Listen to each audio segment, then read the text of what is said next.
Congressional Democrats are expected to decide tomorrow whether they will go to court to obtain President Trump's recent tax returns. The president broke with modern tradition by refusing to release his returns.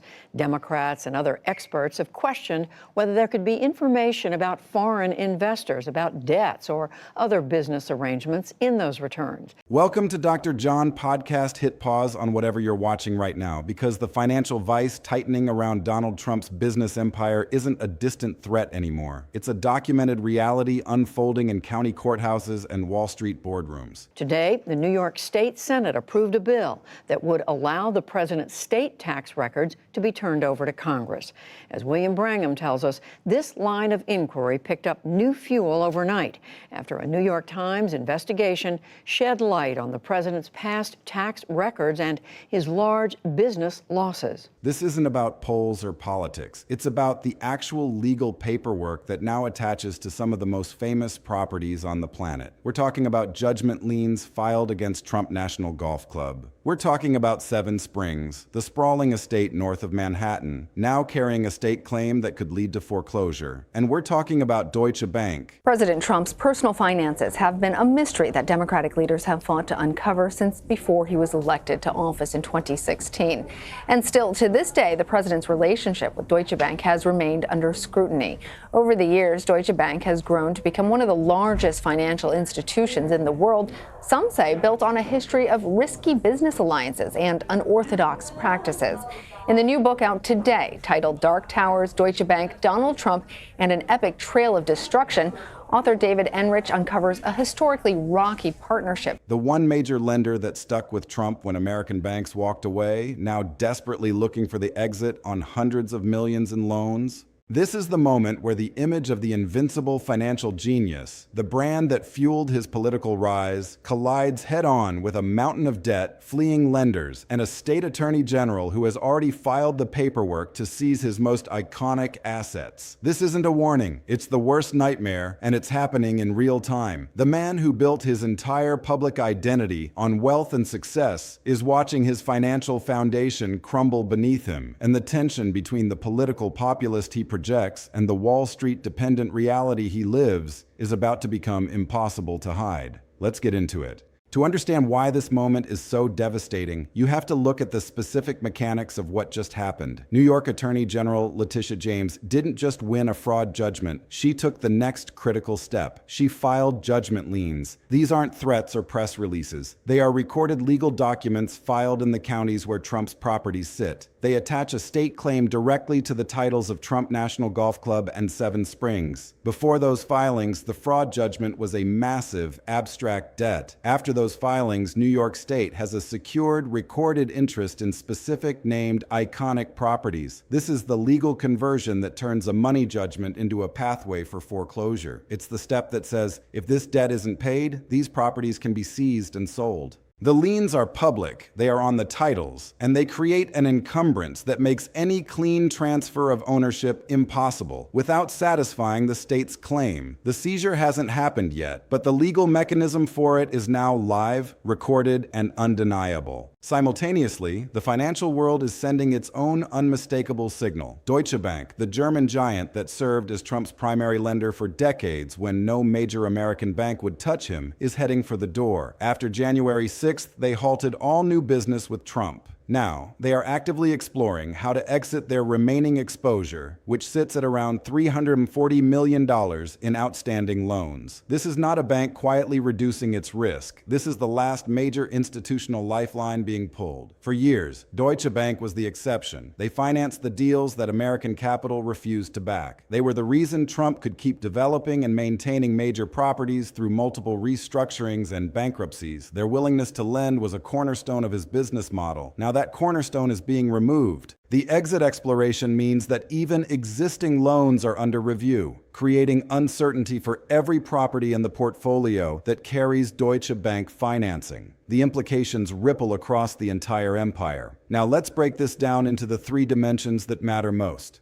First, the specific properties now under direct legal threat, the golf course, Seven Springs, and Trump Tower, and what their individual vulnerabilities look like. Second, the broader debt structure, the estimated $1.3 billion business debt load, the Deutsche Bank exposure, the Axos Bank refinancing on Trump Tower, and what it tells us about the empire's resilience under pressure. And third, the crushing narrative tension between Trump's political persona as the champion of Main Street against Wall Street and the documented financial reality of an empire utterly dependent on the very Wall Street relationships he now publicly attacks. Let's start with the properties. Trump National Golf Club in Westchester County is one of the crown jewels of his golf portfolio. It's a flagship property in his home market, a constant presence in his brand imagery. The judgment lien filed against it means the state of New York now has a recorded claim that attaches directly to that clubhouse, those fairways, that name. It's not a general obligation anymore. It's a specific encumbrance on a specific, highly visible asset. Seven Springs, the estate in Westchester County, is a different kind of asset, a large private property with development potential that the Trump organization has held for decades. The lien against it signals that the state's enforcement is not focused on a single property, but is building a portfolio of claims. Then there's Trump Tower, the most iconic address in the Trump universe. It's not under a judgment lien in the same way, but it carries its own acute vulnerability. Trump Tower is saddled with a $100 million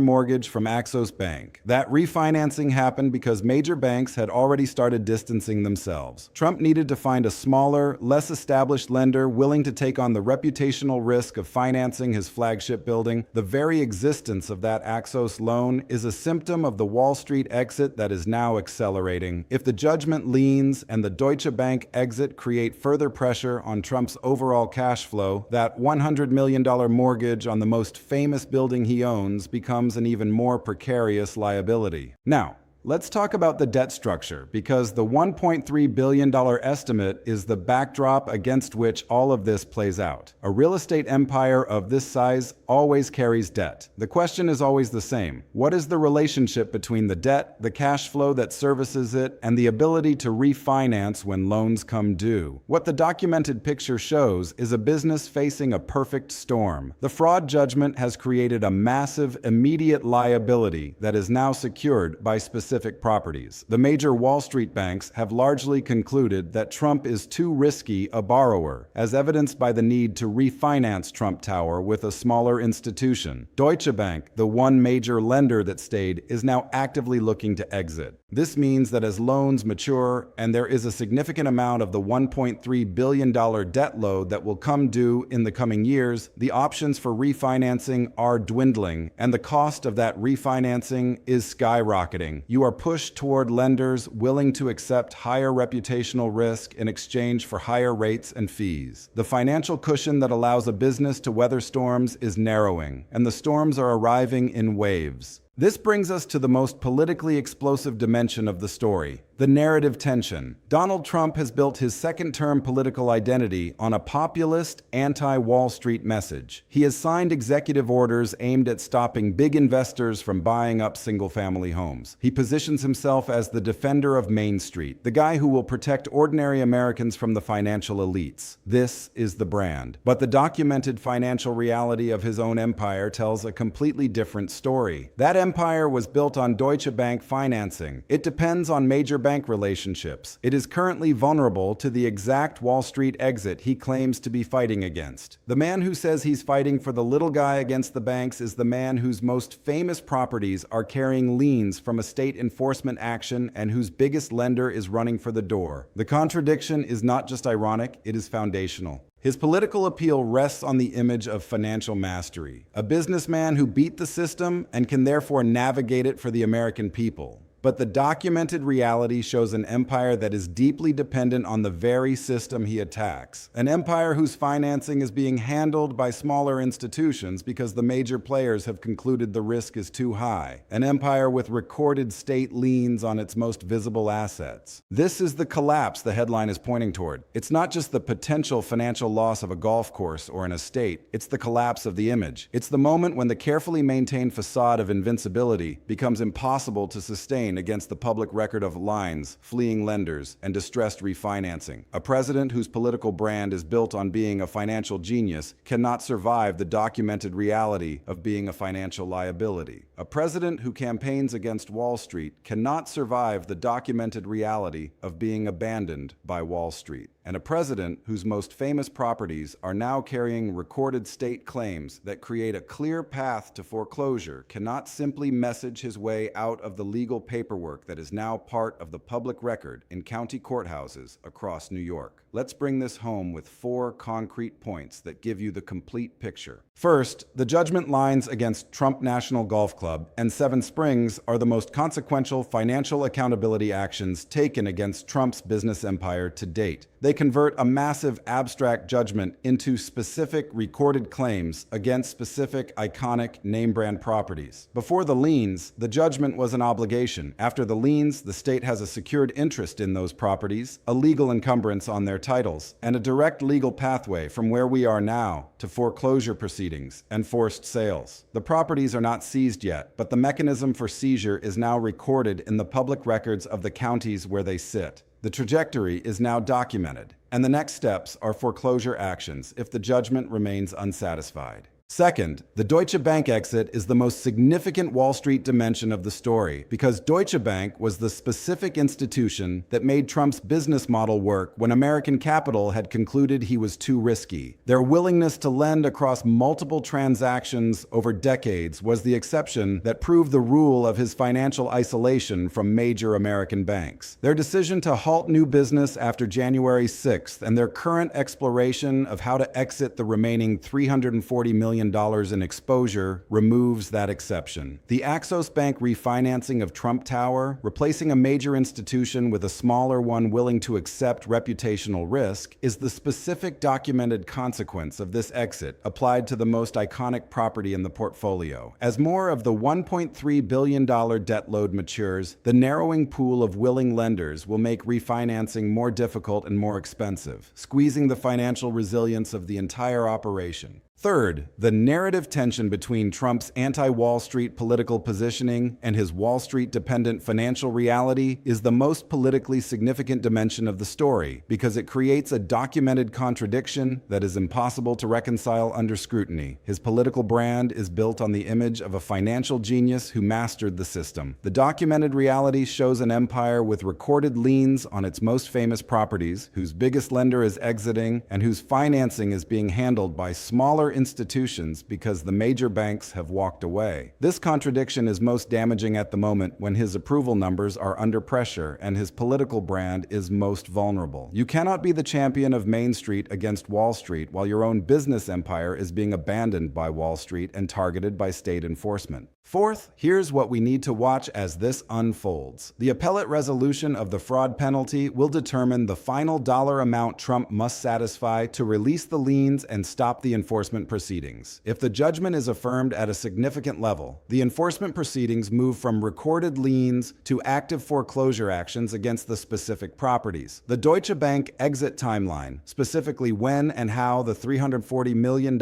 in existing loan exposure is resolved, will determine whether Trump can maintain financing on the properties that carry that debt, or whether the exit forces additional distressed refinancing transactions with an increasingly limited pool of lenders. And the court monitor, who is tracking every significant financial transaction, is watching for any attempts to move assets out of reach of the enforcement proceedings. Any suspicious movement could trigger emergency orders that would accelerate the accountability timeline. The bottom line is this: New York has filed recorded judgment liens against Trump National Golf Club and Seven Springs, creating the direct legal pathway from the fraud judgment to foreclosure and eventual forced sale of specific, iconic name-brand properties. Deutsche Bank, the last major lender standing, is actively exploring how to exit $340 million in remaining exposure. Trump's overall business debt sits at an estimated $1.3 billion.